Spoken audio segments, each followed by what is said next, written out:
Assalamualaikum warahmatullahi wabarakatuh. Perkenalkan, nama saya Reski Anugrah dengan NIM D1A118039.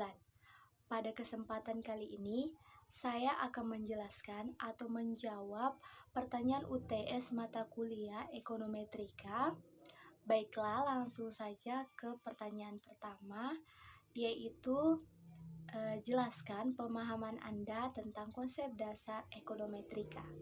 Ekonometrika adalah ilmu yang membahas masalah pengukuran hubungan ekonomi atau cabang ilmu ekonomi yang menggunakan dan menerapkan matematika dan statistik untuk memecahkan masalah-masalah ekonomi yang dibuat dalam suatu model ekonometrik yang kemudian diestimasi hasilnya dan diuji lagi kesesuaiannya dengan teori ekonomi yang sudah ada.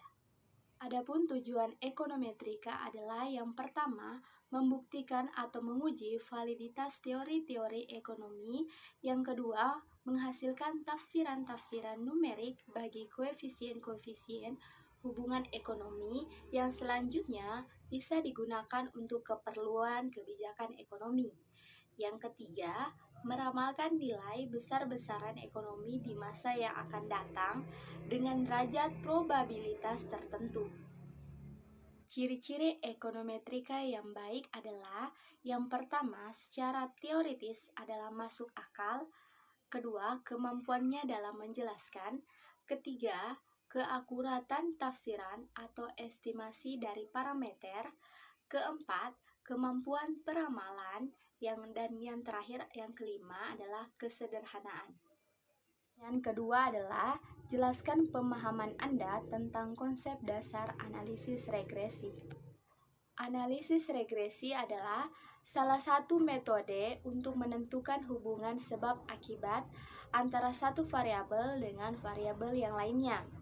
Adapun manfaat regresi itu adalah untuk menganalisis atau meramalkan rata-rata populasi. Asal mula istilah regresi dikenalkan oleh Francis Galton. Adapun konsep dasar dari analisis regresi adalah untuk meramalkan atau mengetahui informasi mengenai variabel terikat Y berdasarkan variabel bebas X. Analisis regresi terbagi menjadi dua, yaitu regresi linear dan non-linear.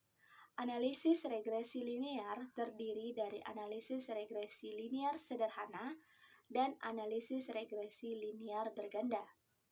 Perbedaan antar keduanya terletak pada jumlah variabel independennya.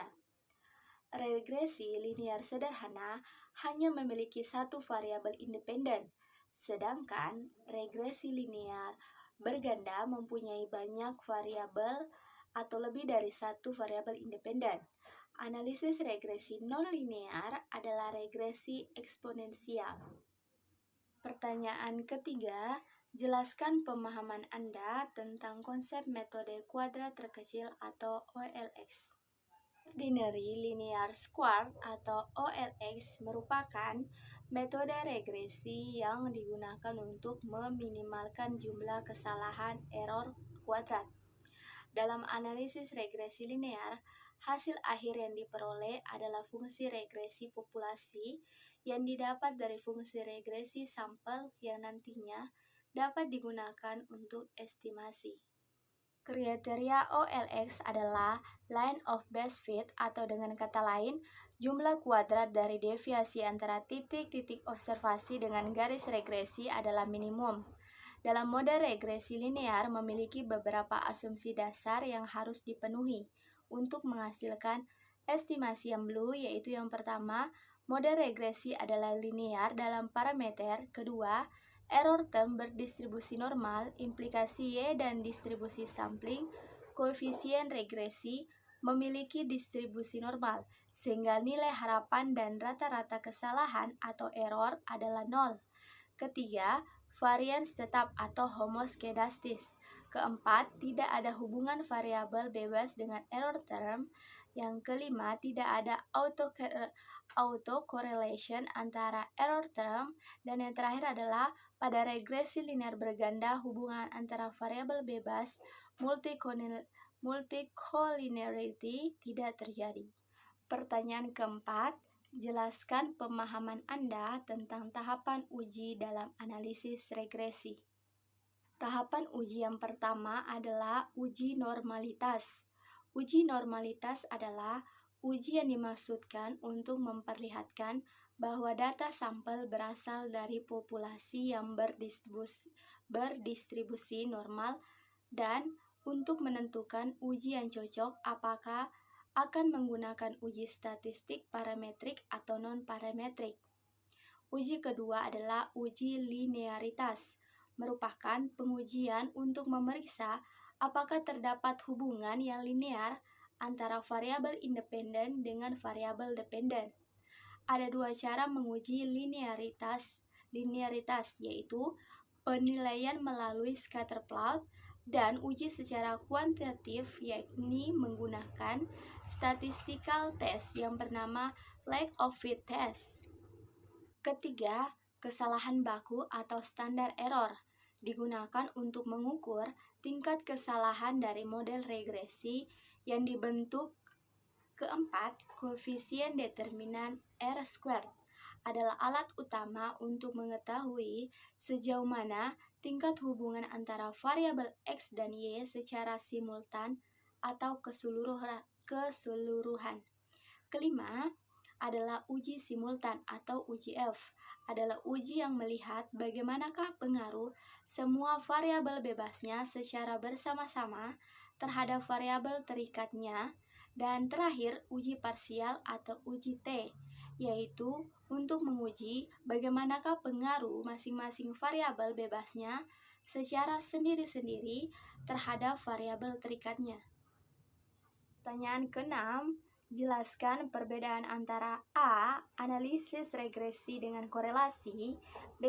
Koefisien determinasi R-squared dengan adjusted koefisien determinasi R-squared. Perbedaan mendasar antara korelasi dan regresi adalah sebagai berikut. Yang pertama itu, korelasi hanya menunjukkan sekedar hubungan, sedangkan regresi menunjukkan hubungan pengaruh. Kedua, dalam korelasi, variabel tidak ada istilah tergantung dan variabel bebas. Sedangkan dalam regresi terdapat istilah tergantung dan variabel bebas. Perbedaan antara R-squared dan adjusted R-squared. Yang pertama adalah bila jumlah variabel X ditambah, maka adjusted R-squared naik dengan jumlah kenaikan kurang dari R-squared. Kedua, adjusted R-squared dapat bernilai negatif, sedangkan R-squared selalu positif. Nilainya dianggap sama dengan 0 jika adjusted R-squared bernilai negatif. Ketiga, secara umum, bila tambahan variabel X merupakan prediktor yang baik, maka akan menyebabkan nilai variabel variance dan menyebabkan nilai adjusted R-squared meningkat.